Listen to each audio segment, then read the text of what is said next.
സിനിമയിൽ വന്നതിനു ശേഷം പല നടീനടന്മാരുടെയും പേരുകൾ മാറ്റിയിട്ടുണ്ട്.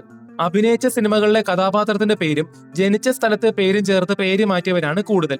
എന്നാൽ ഇതൊന്നുമല്ലാതെ വളരെ വെറൈറ്റി പേരുകൾ സ്വീകരിച്ച ഒരുപാട് നടീനടന്മാരുണ്ട്.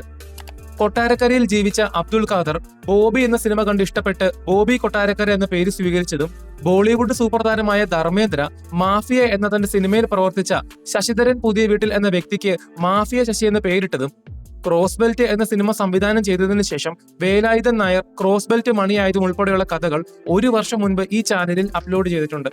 ആ വീഡിയോ കാണാത്തവർക്കായി അതിന്റെ ലിങ്ക് ഞാൻ കമന്റ് ബോക്സിൽ പിൻ ചെയ്ത് വെച്ചിട്ടുണ്ട്. കാണാത്തവർ ദയവായി കണ്ടു നോക്കുക. അങ്ങനെയെങ്കിൽ നമ്മൾ കണ്ട സിനിമകളിലെ നടീനടന്മാരുടെ വെറൈറ്റി പേരുകളുടെ പിന്നിലെ രസകരമായ കഥകളെ കുറിച്ചാണ് ഇന്ന് ഈ വീഡിയോയിൽ പറയാൻ പോകുന്നത്. പതിവ് പോലെ വീഡിയോ പൂർണ്ണമായി കാണാൻ ശ്രമിക്കുക. നിങ്ങളുടെ അഭിപ്രായങ്ങൾ കമന്റ് ബോക്സിൽ രേഖപ്പെടുത്തുകയും ചെയ്യുക. കൊതുക് നാണപ്പൻ. നാടോടിക്കാറ്റ് എന്ന സിനിമയിൽ ദാസനോടും വിജയനോടും ദേഷ്യപ്പെടുന്ന ഓഫീസിലെ ഉദ്യോഗസ്ഥനെ നിങ്ങൾ ഓർക്കുന്നുണ്ടോ? 1980-90 കാലഘട്ടത്തിൽ മലയാള സിനിമയിൽ സജീവമായി പ്രവർത്തിച്ച നടനും മിമിക്രി താരവുമായിരുന്നു കൊതുക് നാണപ്പൻ. ഇദ്ദേഹത്തിന്റെ യഥാർത്ഥ പേര് എസ് നാരായണൻ നമ്പൂതിരി എന്നാണ്. എന്നാൽ നാരായണ നമ്പൂതിരി എങ്ങനെയാണ് കൊതുക് നാണപ്പനായത്? ശരിക്കും എന്താണ് ഈ പേരിലെ കൊതുക്? വാസ്തവത്തിൽ ഇതൊരു വലിയ കഥയാണ്. പക്ഷെ ചുരുക്കി പറയാം, ഒരു നമ്പൂതിരി കുടുംബത്തിൽ ജനിച്ച ഇദ്ദേഹത്തിന് ചെറുപ്പത്തിൽ വിളിച്ചിരുന്ന പേരായിരുന്നു നാണപ്പൻ. തന്റെ 4ാമത്തെ വയസ്സ് മുതൽ ചെറിയ ചെറിയ വസ്തുക്കളെ നിരീക്ഷിച്ച് അവയുടെ ശബ്ദം അദ്ദേഹം ഇമിറ്റേറ്റ് ചെയ്യുമായിരുന്നു. എന്നാൽ ചെറുപ്പം മുതലേയുള്ള അദ്ദേഹത്തിന്റെ മിമിക്രിയെ വീട്ടുകാർ എതിർത്തിരുന്നു. 1968 ബോംബെയിലെ ടെക്സ്റ്റൈൽ ഇൻവെസ്റ്റിഗേറ്റർ ജോലി കിട്ടി കമ്പനിയിൽ നിന്നും ഒരിക്കൽ ടൂർ പോയപ്പോൾ ഇദ്ദേഹം തന്റെ മിമിക്രി എന്ന കഴിവ് പുറത്തെടുത്തു. അദ്ദേഹത്തിന്റെ മിമിക്രി കണ്ട് ഇഷ്ടപ്പെട്ട ഉദ്യോഗസ്ഥർ ബോംബെയിലെ പല വലിയ വേദികളിൽ മിമിക്രി ചെയ്യാനുള്ള അവസരം അദ്ദേഹത്തിന് കൊടുത്തു. സാമൂഹിക രാഷ്ട്രീയ ആക്ഷേപഹാസ്യത്തോടെ അദ്ദേഹം ചെയ്ത മിമിക്രി പ്രോഗ്രാമിന്റെ പേര് 3 മോസ്കിറ്റോസ് അഥവാ 3 കൊതുകുകൾ എന്നായിരുന്നു. 1948 ഹോളിവുഡ് സിനിമയായ 3 മസ്കറ്റിയേഴ്സ് എന്ന പേരിൽ നിന്നും കടമെടുത്തതായിരുന്നു 3 മോസ്കിറ്റോസ്. അതായത് മസ്കറ്റിയേഴ്സ് എന്ന പേര് മോസ്കിറ്റോസ് എന്നാക്കി മാറ്റി. ആ പ്രോഗ്രാം വലിയ ഹിറ്റാവുകയും ബോംബെയിലെ പ്രശസ്തരായ മിമിക്രിക്കാർക്ക് 1 മണിക്കൂറിൽ താഴെയാണ് പ്രോഗ്രാം കിട്ടിയിരുന്നെങ്കിൽ നാരായണ നമ്പൂതിരി എന്ന ഇദ്ദേഹത്തിന് 1 മണിക്കൂറിലധികം ലഭിച്ചു. പിന്നീട് ഇദ്ദേഹത്തിന്റെ പ്രോഗ്രാമുകൾ ഇന്ത്യയിലെ പല ഭാഗത്തേക്കും പല ഭാഷകളിലേക്ക് തർജ്ജമ ചെയ്തു പോയി. 1973 തിരുവനന്തപുരം ഉപാസന തിയേറ്റർ മുതൽ കേരളത്തിലെ പല ഭാഗത്തും, എന്തിന് ശ്രീ ഗുരുവായൂർ ക്ഷേത്രത്തിന് മുൻപിൽ വരെ 3 മോസ്കിറ്റോസ് അഥവാ 3 കൊതുകുകൾ എന്ന അദ്ദേഹത്തിന്റെ മിമിക്രി പ്രോഗ്രാം ഫേമസ് ആയി. പിന്നീട് 1980 മലയാള സിനിമയിൽ അദ്ദേഹം സജീവമായപ്പോൾ 3 കൊതുകുകൾ എന്ന പ്രോഗ്രാം ചെയ്ത നാണപ്പൻ എന്ന വിളിപ്പേരുള്ള എസ് നാരായണ നമ്പൂതിരിയെ കൊതുക് നാണപ്പൻ എന്ന പേര് ചേർത്ത് ആദരവോടെ ആളുകൾ വിളിക്കാൻ തുടങ്ങി. ഈ കാര്യം നിങ്ങൾക്ക് എത്ര പേർക്ക് അറിയാമായിരുന്നു? കമന്റ് ബോക്സിൽ ഒന്ന് രേഖപ്പെടുത്തുക. വിജി തമ്പി. 1990 കാലഘട്ടങ്ങളിൽ ഒരുപാട് കോമഡി സിനിമകൾ സംവിധാനം ചെയ്ത് കൊമേഴ്ഷ്യൽ ഹിറ്റ് കൊടുത്ത സംവിധായകനാണ് വിജി തമ്പി. ശരിക്കും വിജി തമ്പി എന്ന പേരിന് എന്താണ് ഇത്ര പ്രത്യേകത എന്ന് നിങ്ങൾ ഇപ്പോൾ ചിന്തിക്കുന്നുണ്ടായിരിക്കും. എന്നാൽ തന്റെ കരിയർ ആരംഭിക്കുന്ന സമയത്ത് സംഖ്യാശാസ്ത്രം അനുസരിച്ച് അദ്ദേഹം പേര് മാറ്റി. അദ്ദേഹത്തിന്റെ യഥാർത്ഥ പേര് വേണുഗോപാൽ എന്നാണ്. വേണുഗോപാൽ എന്ന പേര് 2ആയി തരംതിരിച്ച് വേണു എന്ന പേരിന്റെ ആദ്യത്തെ ഇംഗ്ലീഷ് അക്ഷരമായ വിയും ഗോപാൽ എന്ന പേരിന്റെ ആദ്യത്തെ ഇംഗ്ലീഷ് അക്ഷരമായ ജിയും ചേർത്ത് വിജി എന്നാക്കി. വിജിയുടെ കൂടെ ജാതി സ്ഥാനപ്പേരായ തമ്പിയും ചേർത്ത് വിജി തമ്പി എന്നാക്കി. വിജി തമ്പിയുടെ ഗുരുവായ സാക്ഷാൽ ബാലചന്ദ്ര മേനോൻ ആയിരുന്നു അദ്ദേഹത്തിന് വിജി തമ്പി എന്ന പേരിട്ടത്. സംഖ്യാശാസ്ത്രം അനുസരിച്ച് മലയാള സിനിമയിലെ പല നടീനടന്മാർ പേരുകളിൽ മാറ്റം വരുത്തിയിട്ടുണ്ട്. അത് ആരൊക്കെയാണെന്നും അതിന്റെ പിന്നിലെ രഹസ്യത്തെക്കുറിച്ചും ഒരു വീഡിയോ മുൻപ് ചെയ്തിരുന്നു. കാണാത്തവർക്കായി അതിന്റെ ലിങ്കും ഞാൻ കമന്റ് ബോക്സിൽ പിൻ ചെയ്ത് വെച്ചിട്ടുണ്ട്. ഒന്ന് കണ്ടു നോക്കുക. രജനീകാന്ത്. ഇന്ത്യൻ സിനിമയിലെ സൂപ്പർ സ്റ്റാറിന് രജനീകാന്ത് എന്ന പേര് കിട്ടിയതിന് പിന്നിൽ ഒരു വെറൈറ്റി കഥയുണ്ട്. അതായത് രജനീകാന്തിന്റെ യഥാർത്ഥ പേര് ശിവാജി റാവോ ഗെയ്ക്വാഡ് എന്നായിരുന്നു. എന്നാൽ അദ്ദേഹത്തിന് രജനീകാന്ത് എന്ന പേര് കൊടുത്തതിന് 2 കാരണമുണ്ട്. ഒന്നാമത്തെ കാരണമായിരുന്നു 1975 കെ ബാലചന്ദ്രന്റെ അപൂർവ രാഗങ്ങൾ എന്ന സിനിമയിലൂടെയാണ് രജനീകാന്ത് സിനിമാ ഇൻഡസ്ട്രിയിലേക്ക് കടന്നു വരുന്നത്. പാർത്ഥസാരഥി ശ്രീനിവാസൻ എന്ന പേരുള്ള കമൽഹാസനെ പോലുള്ള ഒരുപാട് നടന്മാർക്ക് നല്ല കരിയർ കൊടുത്ത കെ ബാലചന്ദർ ഈ സിനിമയിലെ പുതുമുഖത്തിന് 1966 താൻ സംവിധാനം ചെയ്ത മേജർ ചന്ദ്രകാന്ത് എന്ന സിനിമയിലെ AVM രാജന്റെ കഥാപാത്രത്തിന്റെ പേരായ രജനീകാന്ത് എന്ന പേര് കൊടുത്തു. ഇനി 2ാമത്തെ കാരണമായിരുന്നു രജനീകാന്തിന്റെ യഥാർത്ഥ പേരായ ശിവാജി റാവോ ഗെയ്ക്വാഡിൽ ശിവാജി എന്ന പേരുണ്ടല്ലോ. ഓൾറെഡി ശിവാജി എന്ന പേരുള്ള ശിവാജി ഗണേശൻ തമിഴ് സിനിമയിൽ ഉള്ളതുകൊണ്ട് ആ പേര് വേണ്ട എന്ന് കരുതിയാണ് പകരം രജനീകാന്ത് എന്ന തന്റെ പഴയ കഥാപാത്രത്തിന്റെ പേര് കൊടുത്തത്.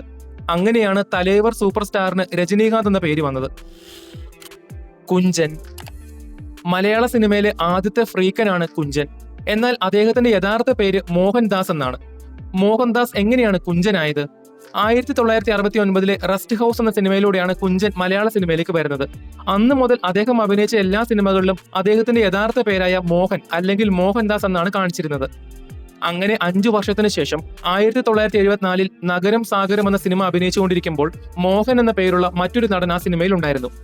ഒരേ പേരിലുള്ള 2 നടന്മാർ സിനിമയിൽ അഭിനയിക്കുമ്പോൾ പല ആളുകളും പേര് വിളിക്കുമ്പോൾ അത് മാറിപ്പോയി ഒരുപാട് കൺഫ്യൂഷൻ അന്നുണ്ടാക്കിയിരുന്നു. ആ സമയത്ത് തിക്കുറിശി സുകുമാരൻ നായരാണ് എടാ ഞാൻ നിനക്കൊരു പേരിടാമെന്ന് പറഞ്ഞ് കുഞ്ചൻ എന്ന പേര് കൊടുത്തത്. അദ്ദേഹം ഇട്ട പേര് ആർക്കും മോശമായിട്ടില്ല. തിക്കുറിശി സുകുമാരൻ നായരായിരുന്നു മലയാള സിനിമയിലെ നടീനടന്മാരായ പ്രേം നസീർ, ജയഭാരതി, മധു, ജോസ് പ്രകാശ്, ബഹദൂർ തുടങ്ങിയവർക്കെല്ലാം പേരിട്ടത്. അവർക്കെല്ലാം പിന്നീട് സിനിമയിൽ നല്ലൊരു കരിയർ കിട്ടുകയും ചെയ്തു. അതുകൊണ്ട് തന്നെ മോഹൻദാസ് എന്ന പേര് മാറ്റി കുഞ്ചൻ എന്ന പേര് തിക്കുറിശി ഇട്ടപ്പോൾ സന്തോഷത്തോടു കൂടി അദ്ദേഹം സ്വീകരിക്കുകയും ചെയ്തു. അതിനുശേഷം 1974 മുതൽ ഇന്ന് വരെ എല്ലാ സിനിമകളിലും മോഹൻദാസ് എന്ന പേരിന് പകരം കുഞ്ചൻ എന്ന പേരാണ് വരാൻ തുടങ്ങിയത്. ചിരഞ്ജീവി. തെലുഗു മെഗാസ്റ്റാറിന്റെ ചിരഞ്ജീവി എന്ന പേര് വെറൈറ്റി അല്ലേ?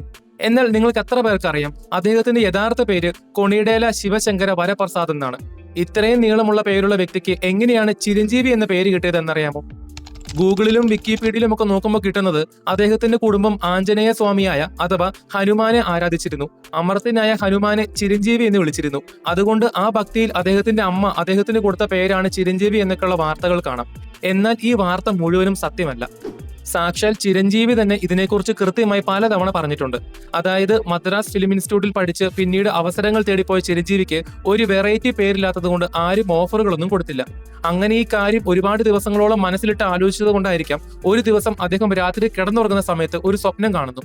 സ്വപ്നത്തിൽ അദ്ദേഹം ഒരു ക്ഷേത്രത്തിന് മുൻപിൽ ഇരിക്കുന്നു. പെട്ടെന്നൊരു വ്യക്തി പിറകിൽ നിന്നും ചിരഞ്ജീവി എന്ന് പലതവണ അദ്ദേഹത്തെ വിളിക്കുന്നു. ഈ സ്വപ്നം കണ്ടതിന് ശേഷം അദ്ദേഹം ഒരു കൈനോട്ടക്കാരിയുടെ അടുത്ത് പോയി ഇതേക്കുറിച്ച് സംസാരിച്ചപ്പോൾ ആ പേര് നല്ലതാണെന്നും പറയുന്നു. അതിനുശേഷമാണ് തന്റെ അമ്മയുടെ അടുത്ത് പോയി ഈ കാര്യം പറഞ്ഞപ്പോൾ ആഞ്ജനേയ ഭക്തയായ തന്റെ അമ്മ ചിരഞ്ജീവി എന്ന പേര് തനിക്കിടാൻ ഉറപ്പ് കൊടുത്തത്. അങ്ങനെയാണ് അദ്ദേഹം ചിരഞ്ജീവി എന്ന പേര് സ്വീകരിച്ച് സിനിമയിൽ വന്നത്. പിന്നീട് നടന്നത് എന്താണെന്ന് പ്രത്യേകിച്ച് പറഞ്ഞു തരേണ്ട ആവശ്യമില്ലല്ലോ. ഇന്ത്യ കണ്ട ഏറ്റവും വലിയ സൂപ്പർ താരത്തിന്റെ ഉദയമായിരുന്നു. മിസ് കുമാരി. പലതരത്തിലുള്ള പേരുമാറ്റൽ നമ്മൾ കേട്ടിട്ടുണ്ട്. എന്നാൽ ഒരു ഒപ്പിട്ടപ്പോൾ ഒരാളുടെ പേര് മാറിയത് ചരിത്രമാണ്. പറയാൻ പോകുന്നത് മിസ് കുമാരിയെ കുറിച്ചാണ്. മലയാള സിനിമയിലെ ആദ്യത്തെ ലക്ഷണമൊത്ത നായികയായിരുന്നു മിസ് കുമാരി. മലയാള സിനിമയുടെ ചരിത്രത്തിൽ ഏറ്റവും കുറഞ്ഞ കാലയളവിൽ ഏറ്റവും കൂടുതൽ സൂപ്പർ ഹിറ്റുകൾ കൊടുത്ത നായികയായിരുന്നു മിസ് കുമാരി. എന്നാൽ മിസ് കുമാരിയുടെ യഥാർത്ഥ പേര് ത്രേസ്യാമ്മ എന്നായിരുന്നു. അങ്ങനെയെങ്കിൽ വളരെ വെറൈറ്റിയായ മിസ് കുമാരി എന്ന പേര് എങ്ങനെയാണ് കിട്ടിയത് എന്നറിയാമോ? അതായത് മിസ് കുമാരി ആദ്യമായി അഭിനയിച്ചത് ഉദയ സ്റ്റുഡിയോസിന്റെ വെള്ളിനക്ഷത്രം എന്ന സിനിമയിലാണ്. മിസ് കുമാരിയുടെ പെർഫോമൻസ് കണ്ട് ഒരുപാട് നിർമ്മാതാക്കൾ അവരെ വെച്ച് സിനിമ ചെയ്യാൻ തിടുക്കം കൂട്ടിയിരുന്നു. എന്നാൽ ആ സമയത്ത് ഉദയ സ്റ്റുഡിയോസിന്റെ കുഞ്ചാക്കോയും മേരിലാൻഡ് സ്റ്റുഡിയോസിന്റെ പി സുബ്രഹ്മണ്യവും തമ്മിൽ ചെറിയ തർക്കമുണ്ടാകുന്നു. അങ്ങനെ ഉദയ സ്റ്റുഡിയോസിന്റെ സിനിമയിൽ അഭിനയിച്ചുകൊണ്ടിരിക്കുന്ന ത്രേസ്യാമ്മ എന്ന മിസ് കുമാരി മേരിലാൻഡ് സ്റ്റുഡിയോസിന്റെ ആദ്യ സിനിമയായ ആത്മസഖിയിൽ അഭിനയിക്കുന്നതിന് വേണ്ടി എഗ്രിമെന്റിൽ ഒപ്പിടുന്നു. 7,000 രൂപ എന്ന വലിയ പ്രതിഫലമായിരുന്നു അവർ മിസ് കുമാരിക്ക് കൊടുത്തത്. കേരളം ആസ്ഥാനമാക്കിയുള്ള ഒരു സ്റ്റുഡിയോയുടെ എഗ്രിമെന്റിൽ ഒപ്പിടുന്ന ആദ്യ മലയാള നടിയായിരുന്നു മിസ് കുമാരി എന്ന ത്രേസ്യാമ്മ. എന്നാൽ ആ എഗ്രിമെന്റിൽ ഒപ്പിടുന്ന ഭാഗത്തായി ഗുണഭോക്താവിന്റെ പേരിന്റെ സ്ഥാനത്ത് മിസ് കുമാരി ത്രേസ്യാമ്മ എന്ന് എഴുതിയിരുന്നു. മിസ് കുമാരി എന്നത് ഒരു വ്യക്തിയുടെ പേരിന് കൊടുത്ത ബഹുമാന പദവിയായിരുന്നു. എന്നാൽ ആ ഒരു എഗ്രിമെന്റ് പേപ്പറിൽ മിസ് കുമാരി എന്നത് വേറൊരു നിറത്തിൽ ഹൈലൈറ്റ് ചെയ്താണ് എഴുതിയിരുന്നത്. മേരിലാൻഡ് എന്ന സ്റ്റുഡിയോയുടെ തുടക്കമായതുകൊണ്ടും ഏറ്റവും ഡിമാൻഡുള്ള ത്രേസ്യാമ്മ എന്ന നടിക്ക് ഒരു പുതിയ തുടക്കമെന്ന രീതിയിൽ ത്രേസ്യാമ്മ എന്ന പഴയ പേരിന് പകരം മിസ് കുമാരി എന്ന പേര് അവിടെ മുതലാണ് ആരംഭിച്ചത്. വൈശാഖ്. മലയാളത്തിലെ ആദ്യ 100 കോടി സിനിമ സംവിധാനം ചെയ്ത ഡയറക്ടറാണ് വൈശാഖ്. വൈശാഖ് എന്ന പേരിന് എന്താണ് ഇത്ര പ്രത്യേകത എന്ന് നിങ്ങളിപ്പോൾ ചിന്തിക്കുന്നുണ്ടെങ്കിൽ ഒരു ചെറിയ പ്രത്യേകതയുണ്ട്. അതായത് അദ്ദേഹത്തിന്റെ യഥാർത്ഥ പേര് വൈശാഖ് എന്നല്ല, പകരം എബി എബ്രഹാം എന്നാണ്. സിനിമയിൽ സംവിധായകനായി വരുന്നതിന് മുൻപ് ജോണി ആന്റണിയുടെ പല സിനിമകളിൽ അദ്ദേഹം അസിസ്റ്റന്റ് ഡയറക്ടറായി പ്രവർത്തിച്ചിരുന്നു. ആ കാലഘട്ടത്തിന് കുറച്ചു മുൻപ്, അതായത് 1998 മുതൽ 2000 തുടക്കം വരെയുള്ള കാലഘട്ടത്തിനിടയിലെ സൂര്യ ടിവിയിലെ പൊൻപുലരി എന്ന പ്രോഗ്രാമിൽ അവതാരകനായി അദ്ദേഹം പ്രവർത്തിച്ചിരുന്നു. ആ സമയത്ത് ആ പ്രോഗ്രാമിലെ അദ്ദേഹത്തിന്റെ പ്രോഗ്രാം നെയിം ആയിരുന്നു വൈശാഖ് എന്നത്. എബി എന്ന പേരിനേക്കാൾ കുറച്ചുകൂടി കനമുള്ളത് വൈശാഖ് എന്ന പേരിനായതുകൊണ്ടാണ് അദ്ദേഹം 2010 മുതൽ അദ്ദേഹത്തിന്റെ കരിയറിൽ വൈശാഖ് എന്ന പേരിലേക്ക് മാറിയത്. വീഡിയോ നിങ്ങൾക്ക് ഇഷ്ടപ്പെട്ടെങ്കിൽ ചാനൽ സബ്സ്ക്രൈബ് ചെയ്യുന്ന കാര്യം ഒന്ന് പരിഗണിക്കുക. അതോടൊപ്പം നിങ്ങളുടെ വലിയ അഭിപ്രായങ്ങൾ കമന്റ് ബോക്സിൽ രേഖപ്പെടുത്തുക. അപ്പോൾ അടുത്തൊരു വീഡിയോയുമായി വരുന്നത് വരെ ബൈ.